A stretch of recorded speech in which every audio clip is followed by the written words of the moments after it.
সুদ খুব মজা লাগে না? তো সুদ নিয়ে কিছু কথা আমরা শুনবো, রাজি আছেন তো? সবাই রাজি? সুদের সাথে ইসলামের কোন সম্পর্ক? জোরে বলেন, সম্পর্ক। সুদ আছে যেখানে মুমিন যাবে না। সুদ হচ্ছে পুঁজিবাদী অর্থনীতির হাতিয়ার।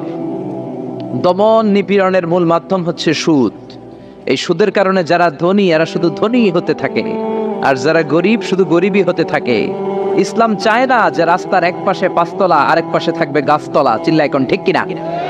ইসলাম চায় কায়লা ইয়াকুনা দুলাতান বাইনাল আগনিয়া মিনকুম, সম্পদ যাতে ধনীদের হাতে কুক্ষিগত হয়ে না থাকে, সম্পদের তারল্য যাতে সবার হাতে পৌঁছে যায়। এজন্য ইসলাম সুদকে করেছে হারাম আর ব্যবসাকে করেছে হালাল। চিল্লায় পড়েন আল্লাহু আকবার। এজন্য রব্বুল আলামিন বলেন, ওয়া আহাল্লাল্লাহুল বাইআ ওয়া হারামার রিবা, আমি আল্লাহ তোমাদের জন্য সুদকে করলাম হারাম আর ব্যবসাকে করে দিলাম হালাল। সুবহানাল্লাহ। ব্যবসাকে হালাল করেছে কে? আর সুদকে হারাম করেছে কে? সুদের মধ্যে দেখা যায় অনেক লাভ, অনেক টাকা, অনেক বরকত, শুধু বেড়ে যায়। আল্লাহ বলে তোমাদের দৃষ্টিতে টাকা বেড়ে যায়, আমি আল্লাহর কাছে বাড়ে না। আর তোমরা যখন যাকাত দাও, দান করো, তোমাদের দৃষ্টিতে দেখা যায় টাকা কমে যায়, কিন্তু আমি আল্লাহর কাছে টাকা কমে না। সুবহানাল্লাহ। এজন্য সুদকে আল্লাহ নিশ্চিহ্ন করে দিবেন। ইয়ামহাকুল্লাহ ওয়া ইউরবিস সাদাকাত, আল্লাহ বলে আমি সুদকে নিশ্চিহ্ন করে দেব, সুদকে আমি ধ্বংস করে দেব, সুদের ভেতরে কোনো বরকত দেব না। আর ব্যবসা করলে সামান্য ব্যবসার ভেতরে বরকত ঢুকিয়ে দিবে কে? আরো জোরে বলেন কে? বিশ্বনবী সুদখোরদের উপর লানত দিয়েছে। কি দিয়েছে? লাআনা রাসূলুল্লাহ আকিলার রিবা ওয়া মুকিলাহু ওয়া কাতিবাহু ওয়া শাহিদাইহি, যারা সুদ খায়, যারা সুদ দেয়, যারা সুদের দলিল লেখক, যারা সুদের সাক্ষী থাকে, সবার উপরে বিশ্বনবী লানত দিয়েছেন। জোরে পড়েন নাউযুবিল্লাহ। এজন্য খবরদার, সুদের সাথে মুসলমানদের কোনো সম্পর্ক। বিশ্বনবী বলেছেন, আর রিবা সালাসু ওয়া সাবউনা বাবান, সুদের রয়েছে 73টা গুনাহ। কয়টা গুনাহ? আরো জোরে বলেন কয়টা? সুদের মধ্যে 73টা গুনাহ। আইসারুহা আইয়ান কাহার রাজুল উম্মা, 73টা গুনার মধ্যে সবচাইতে ছোট্ট গুনাহ হলো নিজের মায়ের সাথে জিনা করা। 73টা গুনাহ, আর সবচেয়ে ছোট গুনাহ হচ্ছে আইয়ান কাহার রাজুল উম্মা, ব্যক্তি তার মায়ের সাথে জিনা করবে। এটা যদি সবচেয়ে ছোট গুনাহ হয়, তাহলে বড় গুনার অবস্থা কি? বড় গুনাহটা কি জানার দরকার আছে না নাই? আল্লাহ সেটাও বলে দিলেন, ফাআযানু বিহারবিম মিনাল্লাহি ওয়া রাসূলিহি, সুদের সবচেয়ে ছোট গুনাহ মায়ের সাথে জিনা করা, আর সুদের সবচেয়ে বড় গুনাহ আল্লাহর সাথে যুদ্ধ করা। করবেন নি? পারা যাবে না আল্লাহর সাথে যুদ্ধে? সে আল্লাহ কবে থেকে ক্ষমতায় বসা? এখন তো আল্লাহ বুড়া হয়ে গেছে। হ্যাঁ, আল্লাহর ক্ষমতা কি আগের মতো আছে? জোরে বলেন আছে? এজন্য সুদের সবচেয়ে ছোট গুনাহ মায়ের সাথে জিনা, সবচেয়ে বড় গুনাহ কার সাথে যুদ্ধ? আরো জোরে বলেন। এজন্য বিশ্বনবী বলতেন, ইজতানিবু আস-সাবআল মুবিকাত, 7টা ঈমান বিধ্বংসী, আমল বিধ্বংসী কাজ থেকে তোমরা বেঁচে থাকবা। 1 নম্বরে হলো শিরক, আল্লাহর সাথে শিরক করবা না। 2 নম্বরে হলো মাতা পিতার সাথে অবাধ্যতা করা। 3 নম্বরে জাদু দেখানো, জাদু টুনা করা। 4 নম্বরে অন্যায়ভাবে কাউরে হত্যা করা। 5 নম্বরে এতিমের সম্পদ খাওয়া। 6 নম্বরে কোনো নারীকে অন্যায়ভাবে জিনার অপবাদ দেওয়া। 7 নম্বরে সুদ খাওয়া। কি খাওয়া? এই 7টা কাজ করলে আপনার ঈমানটাকে ধ্বংস করে দিবে কে? কে? চিল্লায় বলেন কে? এজন্য দুনিয়াতে যারা সুদ খায় তাদের সম্পদে কোনো বরকত নাই, তাদের শুধু রোগ আর রোগ, টেনশন আর টেনশন। আছে না নাই? আবার বিশ্বনবী বললেন, যারা সুদ খায় তাদের 3টা শাস্তি। কয়টা? আরো জোরে বলেন কয়টা? 1 নম্বরে কিয়ামতের দিন, আল্লাযীনা ইয়াকুলুনার রিবা লা ইয়াকুমুনা ইল্লা কামা ইয়াকুমুল্লাযী ইয়াতাখাব্বাতুহুশ শাইতানু মিনাল মাস। সুদের 1 নাম্বার শাস্তি, কিয়ামতের দিন সুদখোর যখন কবর থেকে উঠবে, রব্বুল আলামিন তাকে জিনে ধরা রোগীর মতো, পাগলের মতো উঠায় দিবে। সুদখোর কবর থেকে উঠে ভূতে ধরা রোগীর মতো, জিনে ধরা রোগীর মতো, পাগলের মতো লাফাতে লাফাতে উঠবে। তারে দেখে কিয়ামতের ময়দানের সবাই বুঝবে লোকটা হলো সুদখোর। কি খোর? আরো জোরে বলেন।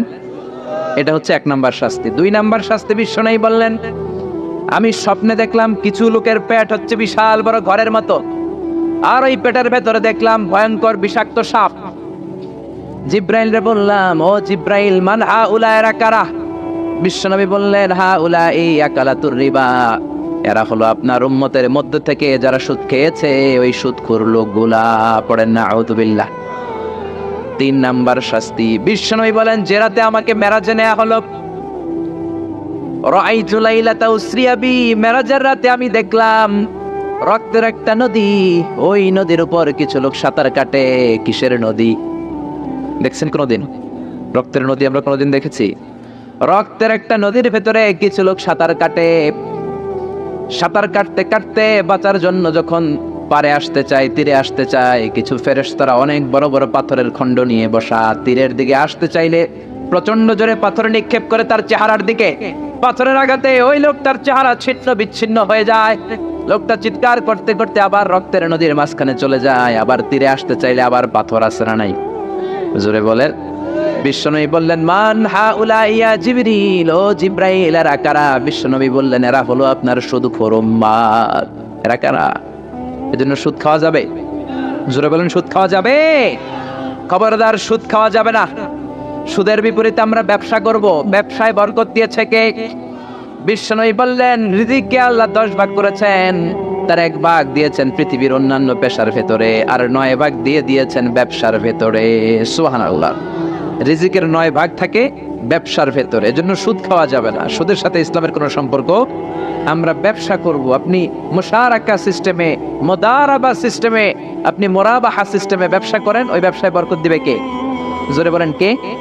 সুদ হারাম এই কারণে, কারণ টাকার ভেতর থেকে টাকা আসে না। আপনি 1 লক্ষ টাকার একটা বান্ডিল আপনার আলমারির ভেতরে আজকে রাখলেন, 1 বছর পরে খোলার পরে এটা কি 1,10,000 টাকা হবে? 1,05,000, 1,02,000, 1,10,000 টাকা, 1,05,000 টাকা, 1,01,000 টাকা? 1 টাকাও পারবে না। কত থাকবে? 1 লাখই থাকবে। কারণ টাকার ভেতর থেকে টাকা আসে না। টাকার ভেতর থেকে টাকা আসে যখন ওই টাকার সাথে শ্রম যুক্ত হয়, যখন টাকার সাথে কষ্ট যুক্ত হয়, যখন টাকার সাথে মেধা যুক্ত হয়, ঠিক কি না? তো আপনি টাকা দিয়ে কেমন করে টাকার ভেতর থেকে টাকা নেন? এটা হারাম। হয়তো আপনাকে ব্যবসা অংশগ্রহণ করতে হবে, লাভ লস দুইটাতে অংশগ্রহণ করতে হবে, রিস্কও থাকবে। আপনি ব্যবসায় টাকা দিয়ে শুধু লাভ নিলেন, লস নিলেন না, এটাই সুদ, ঠিক কি না? আপনার লাভও নিতে হবে, লস নিতে হবে, ঝুঁকিও নিতে হবে। এইটার নাম হলো ব্যবসা। হয় আপনি ব্যবসা করবেন, তা না হলে আপনি কর্জে হাসানা দিবেন। কি দিবেন?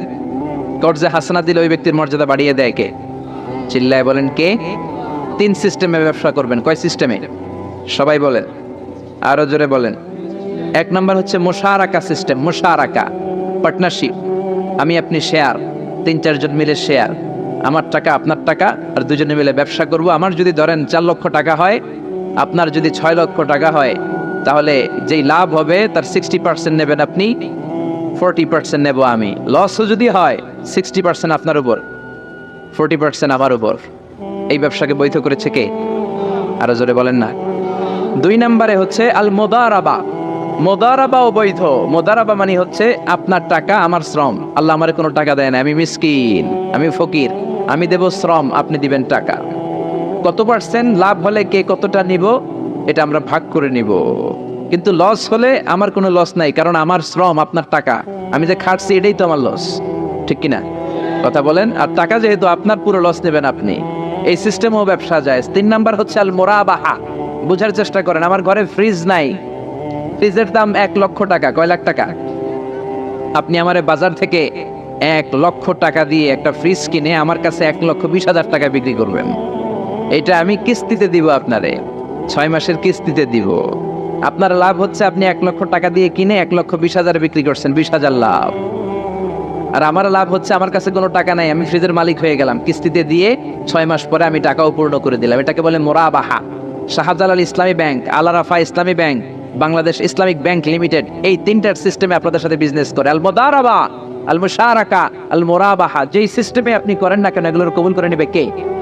কিন্তু এগুলো না করে 100 টাকার বান্ডিল দিয়ে বললেন এই নাও 100 টাকার বান্ডিল, এখানে 10,000 টাকা আছে, সুদে লাগালাম, মাসে দিবা 1,000। কয় হাজার?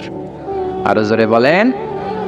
এখন মাস শেষে 1,000 দিতে পারে না, ওইটার উপর আবার বাড়তে শুরু করলো। আল্লাহ বলে লা তাকুলু আর রিবা আদাআফাম মুদাআফা, খবরদার চক্রবৃদ্ধি হারে সুদ খেও না, মাহাজনী সুদ খেও না। কার কথা? আরো জোরে বলেন, কথাটা কার? মাহাজনী সুদ খাওয়া যাবে না, চক্রবৃদ্ধি হারে সুদ খাওয়া যাবে না। তাহলে ব্যাংকের সুদ খাওয়া তো যাবে না। ব্যাংকের সুদ খাওয়া যাবে না। ব্যাংকের সুদও হারাম, আর চক্রবৃদ্ধি হারে মাহাজনী সুদ, এটা অনেক ভয়ঙ্কর হারাম। গ্রামে গঞ্জে এরকম আছে না নাই? 10,000 টাকায় মাসে 1,000 টাকা সুদ। কথা কন, কথা কন, কথা কন। আছে, এখন দিতে পারে না, সুদ আবার বেড়ে যায়। এখন 2,000 হয়ে গেছে, এরপরের মাসেও দিতে পারে না, 3,000 হয়ে যায়। এরপরে কে আসলটা দেয়া লাগবে না, তুই সুদ চালা। কি চালা? সুদ চালাইতে চালাইতে বাড়ি নাই, ভিটা নাই, জমি নাই, টিউবওয়েল নাই, পরনের লুঙ্গিও নাই। আছে না নাই? এটার বলে মহাজনী সুদ, এটার বলে চক্রবৃদ্ধি হারে সুদ। এই সুদ খাওয়া যাবে না। এজন্য সুদ আপনি খেলে এই সুদের এই সম্পদের ভেতরে কোনো বরকত নাই, এটাকে ধ্বংস করে দিবে কে? চিল্লায় বলেন কে? এজন্য আপনি ব্যবসা করবেন। আল্লাহ বললেন হাল্লাল্লাহুল বাইআ ওয়া হারামার রিবা, আমি আল্লাহ ব্যবসাকে তোমাদের জন্য হালাল করলাম, সুদকে করলাম হারাম। এখন আমরা সুদ খাবো না ব্যবসা করব? জোরে বলেন, সুদ না ব্যবসা? ব্যবসার সিস্টেম হচ্ছে আপনাকে লাভ লস দুইটাতে অংশগ্রহণ করতে হবে। আপনি যদি বলেন না আমি শুধু লাভ নিব, লস নিব না, এটা ব্যবসা হবে? এটা সুদ হবে। এটা কি হবে? চিল্লায় বলেন কি হবে? এরপর ইসলাম বলে লা মাইসার, কোনো জুয়া চুরি থাকবে না। বিজনেসের মধ্যে জুয়া চুরি নাই, মানে লটারি নাই। কিন্তু বাংলাদেশে লটারি সিস্টেম আছে না নাই? 10 টাকায় 40 লক্ষ টাকা আছে না নাই? এটা সরাসরি জুয়া চুরি, এটার সাথে ইসলামের কোনো সম্পর্ক। এর কারণ হচ্ছে আমরা 10 টাকা দিয়ে লটারি কিনি, পাই এরকম একটা কাগজ, এই লটারির একটা নাম্বার থাকে এখানে, ঠিক কিনা? আর লেখা আছে 10 টাকায় প্রথম পুরস্কার 40 লক্ষ টাকা। লক্ষ লক্ষ মানুষ 10 টাকা দিয়ে এটা কিনে। কেনার পর যেদিন ড্র হবে, রাফেল ড্র, একজন পায় 40 লাখ, আরেকজন পায় 30 লাখ, আরেকজন পায় 20 লাখ, আরেকজন 10 লাখ, পঞ্চম পুরস্কার পায় 1 লাখ, আর লক্ষ লক্ষ মানুষ এই কাগজ পানিতে ভিজায় খায়। সিল্লাইকন ঠিক কিনা? এটার নাম হচ্ছে জুয়া চুরি, এটা জায়েজ নাই। কিন্তু এই লটারির কাগজের সাথে যদি আপনার একটা কলম দিয়ে দেয়, এটাকে জায়েজ করার সিস্টেম আছে। এই 10 টাকার লটারির, যখন আপনি লটারিটা কিনবেন, আপনাকে যদি একটা কলম দিয়ে দেয়, তাহলে কেমন যেন আপনি 10 টাকা দিয়ে একটা কলম কিনলেন। এটা ব্যবসা, এটা হচ্ছে ব্যবসার সুরা, এটা জায়েজ আছে না নাই? তার মানে লক্ষ লক্ষ মানুষ যখন লটারি কিনলো, সাথে পেলে একটা কলম। এরপরে ড্র হওয়ার পরে একজন পাবে 40 লাখ, আরেকজন 30 লাখ, একজন 20 লাখ, আরেকজন 10 লাখ, আর লক্ষ লক্ষ সবাই পাইছে একটা করে কলম। তার মানে আমরা সবাই কিছু না কিছু পাইছি। সিল্লাইকন ঠিক কিনা? এই সিস্টেমে যদি করেন, তাহলে এটারে বৈধ করে দিবে কে? জোরে বলেন কে? এরপরে ইসলাম বলেন নো আনসার্টেইনটি, কোন ব্যবসার মধ্যে আনসার্টেইনটি থাকতে পারবে না, সুনিশ্চিত হতে হবে সবকিছু। লা দারারা ওয়ালা দারার ওয়ালা গারারা ফিল বাই, বেচা কিনার মধ্যে কোনো ধোঁকাবাজি থাকতে পারবে না, অনিশ্চয়তা থাকতে পারবে না। অনেকে উড়ন্ত কবুতর বিক্রি করে, আছে না নাই?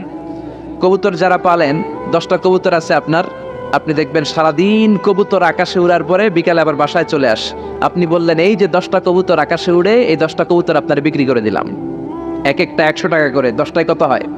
1000 টাকা বিক্রি করে দিয়েছেন। এই বিক্রি শরীয়ত সম্মত হয় না। এর কারণ প্রতিদিন কবুতরগুলো বিকেলবেলা উড়ার পরে সন্ধ্যাবেলায় ফিরে, আজকে বিকেলে নাও ফিরতে পারে।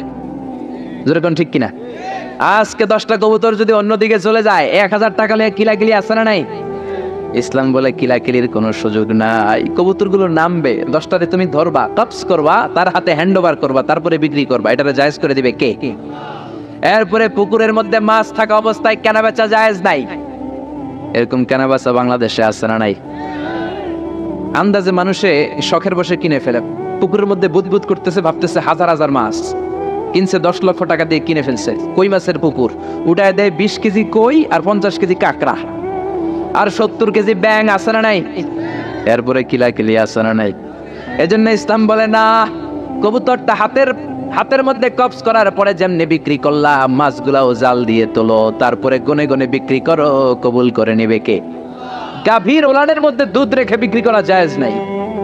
ওলান এত ফিলা গেছে এরকম, এটা মনে হচ্ছে যে 20 কেজি, দহন করার পরে পাওয়া গেছে 5 কেজি, এরকম আছে না নাই? কারণ এটা দুধের কারণেও ফুলতে পারে, টিউমারেও ফুলতে পারে, ঠিক কিনা? এজন্য ইসলাম বলে লা গারারা ফিল ইসলাম, ইসলামে কোনো গারারা নাই, ধোঁকাবাজি নাই, আনসার্টেনটি নাই, অনিশ্চয়তার মধ্য দিয়ে, হাওয়ার মধ্যে কোনো বিজনেস নাই। আগে জিনিসটা তোমার হাতে নাও, তারপরে বিক্রি করো, কবুল করে নিবে কে? শেয়ার বাজার নিয়ে প্রশ্ন করে, যেই প্রোডাক্টের ব্যবসা হালাল, ওই প্রোডাক্টের শেয়ারও হালাল। চিল্লায় বলেন ঠিক কিনা?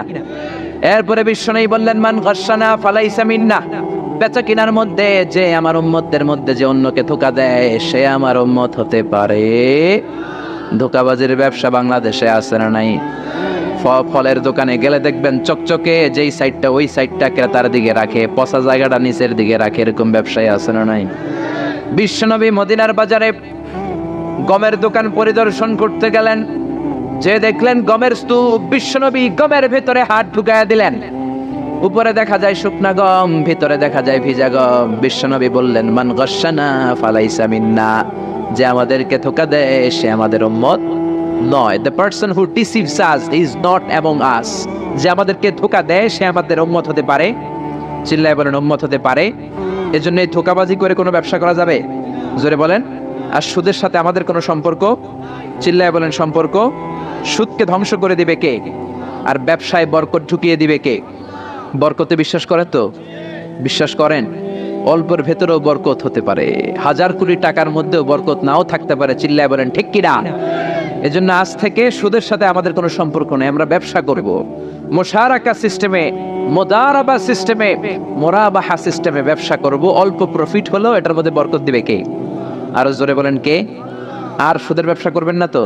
কারা কারা আজকে থেকে সুদের কোনো ব্যবসার সাথে জড়িত থাকবেন না? দুই হাত উঁচু করে আমার আল্লাহর দেখা। আল্লাহ আমাদের হাতগুলোকে তুমি কবুল করো। চিল্লায় পড়েন আমিন। সুদের আলোচনা ভালো লাগতেছে না? না, একেবারে উপরে এসে পড়ছে না? এই সুদের সাথে ইসলামের কোনো সম্পর্ক নাই। আল্লাহ সুদ থেকে আমাদেরকে বাঁচাক। আল্লাহ আমাদের হালাল রিজিকে বরকত দিক। আরো জোরে পড়েন আমিন। আমি আমার খুতবার শুরুতে সূরাতুল বনী ইসরাঈলের ছোট্ট একটা আয়াত তেলাওয়াত করেছি। আসুন এই আয়াতের আলোকে আপনাদের সাথে কিছু কথা শেয়ার করি, যদি আপনারা মনোযোগী হন। শুনবেন শুনবেন শুনবেন শুনবেন। রব্বুল আলামিন বলেন, ওয়াকাদা রাব্বুকা আল্লা তা'বুদু ইল্লা ইয়্যাহু ওয়া বিল ওয়ালিদাইনি ইহসানা। আল্লাহ বললেন, গোলাম আমার ফয়সালা দুইটা। এই দুইটা ফয়সালা হলো স্পেশাল ফয়সালা, অনড় ফয়সালা। এই ফয়সালার কোনো নড়চড় নাই, এই ফয়সালার কোনো পরিবর্তন নাই। প্রথম ফয়সালাটা হলো আল্লাহ তা'বুদু ইল্লা ইয়্যা, ইবাদত হবে একজনের, তিনি কে? আল্লাহ ছাড়া অন্য কারো ইবাদত করা যাবে? আবার আল্লাহ ডেকে বললেন, গোলাম জিন জাতি মানব জাতি এই দুইটা জাতিকে আমি সৃষ্টি করেছি শুধু আমার ইবাদতের জন্য, ঠিক কি না? ওয়ামা খালাকাতুল জিন্না ওয়াল ইনসা ইল্লা লিয়াবুদুন। আমি জিন জাতি আর মানব জাতিকে কোনো কাজের জন্য তৈরি করি নাই, কোনো উদ্দেশ্যে বানাই নাই, শুধুমাত্র কেবলমাত্র একমাত্র আমি আল্লাহর ইবাদতের জন্য বানিয়েছি। কার কথা? আরো জোরে বলেন কার? আল্লাহ ছাড়া কারো ইবাদত করা যায় না। এই পৃথিবীতে যত নবী এসেছে, এই পৃথিবীতে যত রাসূল এসেছে, সব নবী রাসূলের একটাই দাওয়াত ছিল, তোমরা ইবাদত করবে একজনের, তিনি কে? ইয়া কওমি ইবুদুল্লাহা মা লাকুম মিন ইলাহিন গায়রু। ও আমার কওমের লোকেরা, ও আমার স্বজাতির লোকেরা, এক আল্লাহ ছাড়া অন্য কারো ইবাদত করো না। জিকির করতে হবে একজনের, চাইতে হবে একজনের কাছে, সেজদা দিতে হবে একজনকে, তিনি কে? আল্লাহ ছাড়া কাউরে সেজদা দেয়া যাবে? আমাদের দেশে মাজারে যে সেজদা আছে না নাই, এই মাজারের নামে যে ভণ্ডামি, এটার সাথে ইসলামের কোনো রিলেশন আছে? সম্পর্ক আছে? এই ভণ্ডামির সাথে ইসলামের কোনো সম্পর্ক? দো দিল বান্দা কালমা চোরে, না পায় শ্মশান না পায় ঘরে, দিন থাকিতে আয়রে পথে ছাইড়া দে ভণ্ডামি ভণ্ডামি ভণ্ডামি ভণ্ডামি, ছাইড়া দে ভণ্ডামি, ঠিক কি না? নামাজ রোজা করে না ইবলিস শয়তানের নানা, এরকম আছে না নাই? নামাজ রোজা করে না ইবলিস শয়তানের নানা, ধর্মের একখান খুঁটি ধইরা কয়দিন করবা হয়রানি, ভণ্ডামি ভণ্ডামি ভণ্ডামি, ছাইড়া দে ভণ্ডামি, ঠিক কি না? এজন্য ভণ্ডামির সাথে যারা জড়িত আছো, ভণ্ডামি ছেড়ে দাও, আল্লাহওয়ালা হয়ে যাও। তোমার জীবনে বরকত দিবে কে? তোমার জন্য জান্নাতের দরজা খুলে দিবে কে? এজন্য রব্বুল আলামিন বলেন, ওয়াকাদা রাব্বুকা আল্লা তা'বুদু ইল্লা ইয়্যা ওয়া বিল ওয়ালিদাইনি ইহসানা। আমি আল্লাহর প্রথম ফয়সালা, ইবাদত হবে শুধুমাত্র কেবলমাত্র একজনের, তিনি কে? আমরা প্রত্যেক নামাজে সূরাতুল ফাতিহায় আল্লাহরে বলি, আল্লাহ ইহদিনাস সিরাতাল মুস্তাকিম, ও আল্লাহ আমাদেরকে সহজ সরল পথ দেখাও, সিরাতুল মুস্তাকিম দাও। আল্লাহ বলেন আনি'বুদুনি হাযা সিরাতুম মুস্তাকিম, আমি আল্লাহর ইবাদত করো, এটাই সিরাতুল মুস্তাকিম। আল্লাহু আকবার। আপনি যদি আল্লাহর ইবাদত করেন তাহলে আপনি বুঝবেন যে আপনি সিরাতুল মুস্তাকিমের উপর আছেন। আর যদি বুঝেন আল্লাহর ইবাদত ছেড়ে আপনি অন্যদিকে দৌড়াচ্ছেন, তার মানে হলো আপনি সিরাতুল মুস্তাকিমের উপর থাকার সৌভাগ্য অর্জন করতে পারেন নাই। চিল্লায় এখন ঠিক কি না? এজন্য আল্লাহ বললেন আল্লাহর ফয়সালা কয়টা? আরো জোরে বলেন কয়টা? এক নাম্বার ফয়সালা, ইবাদত হবে শুধু একজনের, তিনি কে? এই ফয়সালার সাথে সবাই একমত? দ্বিমত কেউ নাই? কেউ নাই? দু একজন থাকতে পারে, কেউ নাই। আল্লাহ বললেন আমার প্রথম ফয়সালা, ইবাদত হবে শুধু আমি আল্লাহর। দুই নাম্বার ফয়সালা, ওয়াবিল ওয়ালিদাইনি ইহসানা, ইহসান হবে মাতা পিতার সাথে, মানে ভালো আচরণ হবে মাতা পিতার সাথে। বুঝা গেল ইবাদত হবে আল্লাহর, ইহসান হবে মাতা পিতার। আল্লাহর সাথে, আল্লাহর জন্য আপনি ইবাদত করবেন, আর মাতা পিতার প্রতি আপনি ইহসান করবেন। ইহসান মানে সদাচরণ, ইহসান মানে খেদমত, ইহসান মানে তাদের জন্য খরচ করা, ইহসান মানে আপনার সব সম্পদ তাদের পায়ের সামনে, আপনার সব ক্ষমতা তাদের পায়ের সামনে বিলিয়ে দেয়া, বিছিয়ে দেয়া। চিল্লা এখন ঠিক কি না? এজন্য আল্লাহ বললেন আমার দুই নাম্বার ফয়সালা, ওয়াবিল ওয়ালিদাইনি ইহসানা, মাতা পিতার সাথে ইহসান করবা।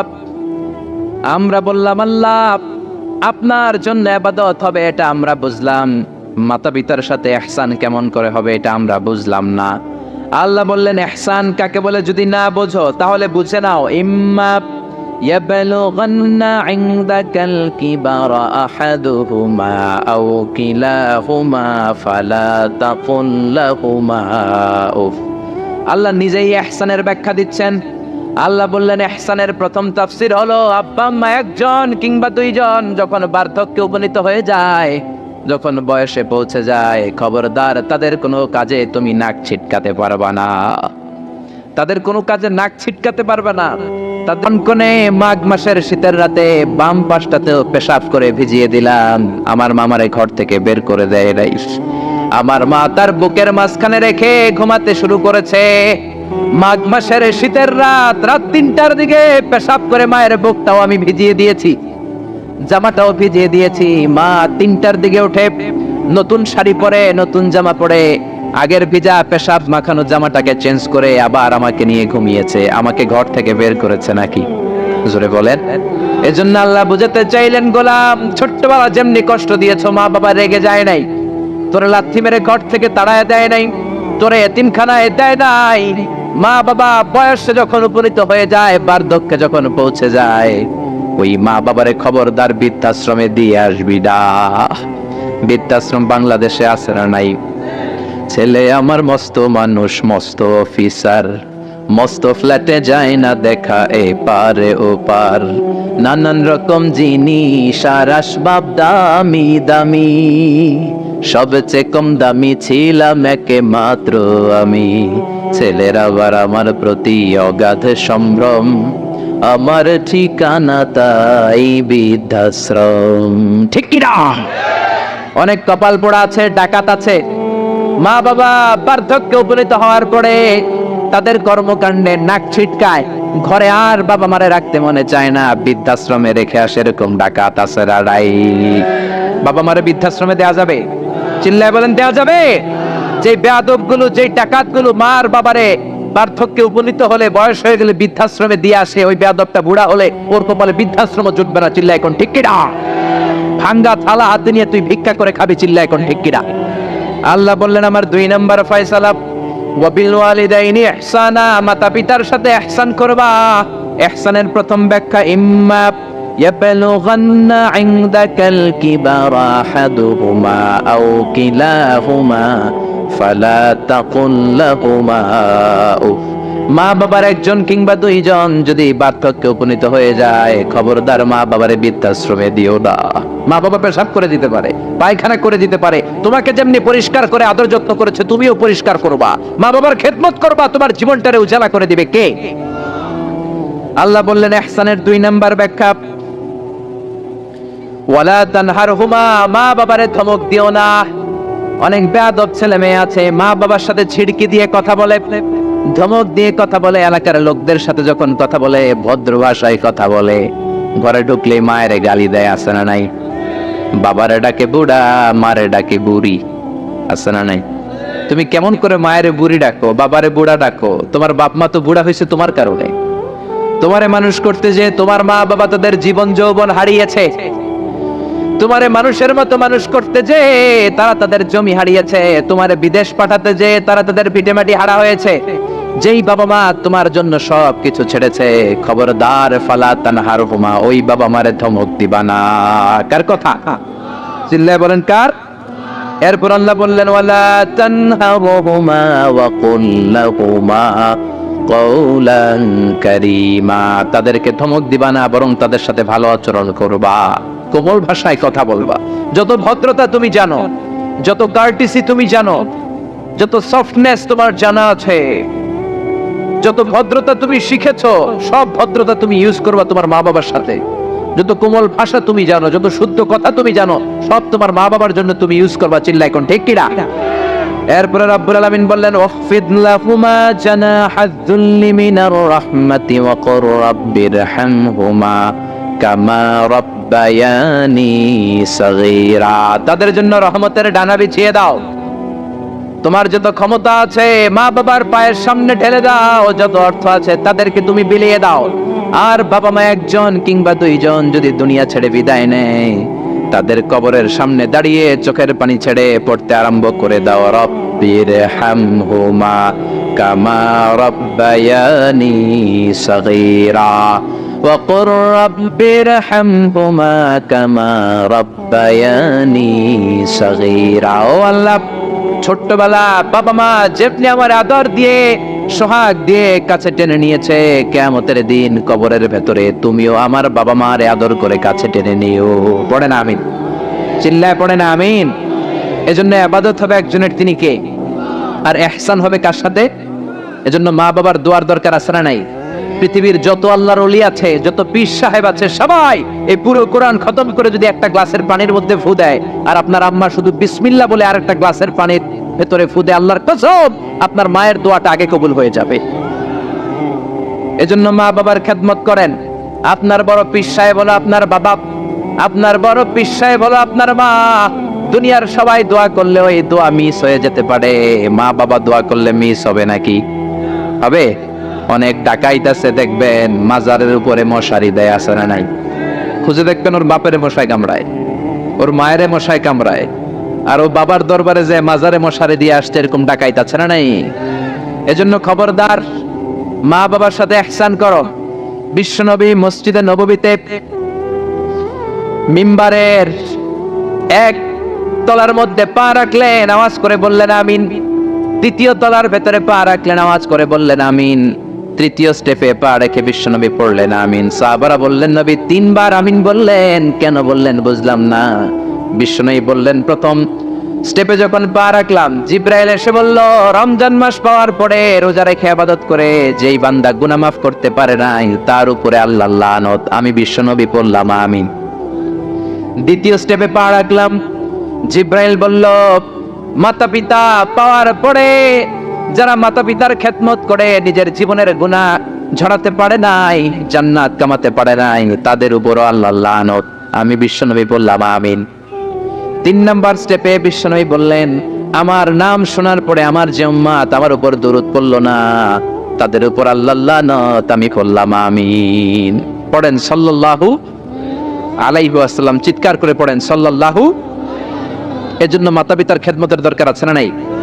গোটা বিশ্বটা একদিকে, মায়ের দোয়া আরেকদিকে। চিল্লায় বলেন ঠিক কিনা? আপনি বুলেট মারলে বুলেট মিস হতে পারে, ড্রোন হামলা করলে মিস হতে পারে, মায়ের দোয়া মিস হবে? জোরে বলেন মিস হবে? এক সাহাবী বলল নবী আইয়ুল আমালে আফদাল, সবচেয়ে সেরা আমল কোনটা? বিশ্বনবী বললেন সবচেয়ে সেরা আমল হলো আসসালাতু ফি ওয়াক্তিহা, সময় মতো নামাজ পড়া। 2 নম্বরে বললেন বিররুল ওয়ালিদাইন, মাতা পিতার খেদমত করা। 3 নম্বরে বললেন আল জিহাদু ফি সাবিলিল্লাহ, আল্লাহর রাস্তায় জিহাদ করা। তার মানে পৃথিবীর শ্রেষ্ঠতম 3টা আমলের মধ্যে মাতা পিতার খেদমতের আমলটাও আছে না নাই? মাতা পিতার খেদমত এটা সবচেয়ে ভালো আমল। আরেক হাদিসে বিশ্বনবী বললেন এটা জিহাদের চেয়ে বেশি সওয়াবওয়ালা। এক সাহাবী বললেন নবী আস্তাযিনুকাল জিহাদ, আমি জিহাদে যেতে চাই, অনুমতি দেন। বিশ্বনবী বললেন তোমার বাবা মা কেউ বেঁচে আছে নাকি? সাহাবী বললেন বেঁচে আছে। বিশ্বনবী বললেন ফাফিহিমা ফাজাহিদ, যাও বাবা মার খেদমত শুরু করে দাও। বাবা মার খেদমত করলে ঘরে বসেই জিহাদের সওয়াব পাবা, ঘরে বসেই জিহাদের সওয়াব পাওয়া যাবে। রিদার রাব্বি ফি রিদাল ওয়ালিদ ওয়া সাকাতুহু ফি সাকাতিল ওয়ালিদ, বাবা মা খুশি তো আরশের মালিক খুশি, বাবা মা না খুশ তো আরশের মালিকও না খুশ। চিল্লায় এখন ঠিক কি না? এজন্য বিশ্বনবী বলতেন তোমাদের প্রত্যেকের ঘরের ভেতরে দুইটা জান্নাত আছে, কারণ জান্নাতে দুইটা স্পেশাল দরজা আছে। একটা দরজার নাম হলো আল আব মানে আব্বা, আরেকটা দরজার নাম হলো আল উম মানে আম্মা। একটা দরজার নাম বাবা, আরেকটার নাম মা। এজন্য বিশ্বনবী বলেন এই দুইটা দরজার সাথে তোমরা কি আচরণ করবা তোমাদের ডিসিশন। ওমা জান্নাতুকা ওয়া নারুক, বাবা মাই তোমার জান্নাত, বাবা মাই তোমার জাহান্নাম। বাবা মার সাথে ভালো আচরণ করলে 8টা জান্নাতের দরজা তোমার জন্য খুলে দিবে কে? আর খারাপ আচরণ করলে জাহান্নাম আছে না নাই? তোমার বাবা মা যদি কাফের হয়, হিন্দু হয়, বৌদ্ধ হয়, তারপরও ভালো আচরণ করবা, ঠিক কি না? বাংলার জমিনে এরকম অনেক হিন্দু ফ্যামিলি আছে, হিন্দু ইয়াং ছেলে মুফাসসিরে কোরআনের তাফসীর শুনে হাতে হাত রেখে কালিমা পড়ে মুসলমান হয়ে গেছে, আছে না নাই? কিন্তু মা তো মুসলমান হয় নাই, বাবা তো মুসলমান হয় নাই, বাপ মা হিন্দুই রয়ে গেছে।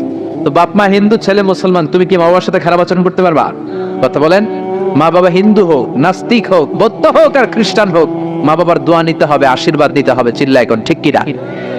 বিশ্বনবী শালী নাম কি বলেন তো, কেউ জানেন বিশ্বনবী শালীর নাম কি?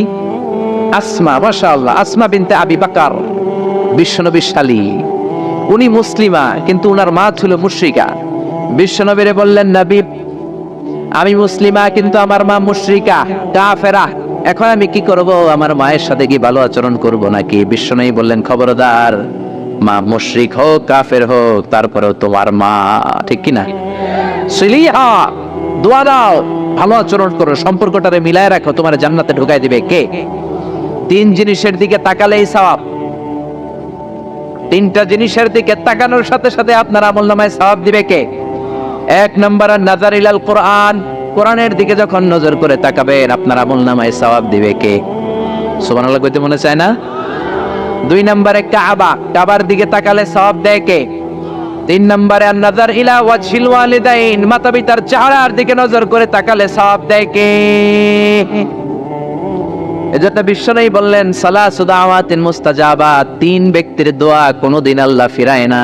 1 নম্বরে দাওয়াতুল মুসাফির, মুসাফিরের দোয়া। আপনি সফর করেন না মাঝে মাঝে, কক্সবাজারে যাচ্ছেন, সিলেট যাচ্ছেন, এই যে গাড়ির মধ্যে বসে আছেন, ওই সময় আপনি দোয়া করবেন বেশি বেশি। ওই সফর অবস্থায় দোয়া করলে ওই দোয়া কবুল করে কে? 2 নম্বরে দাওয়াতুস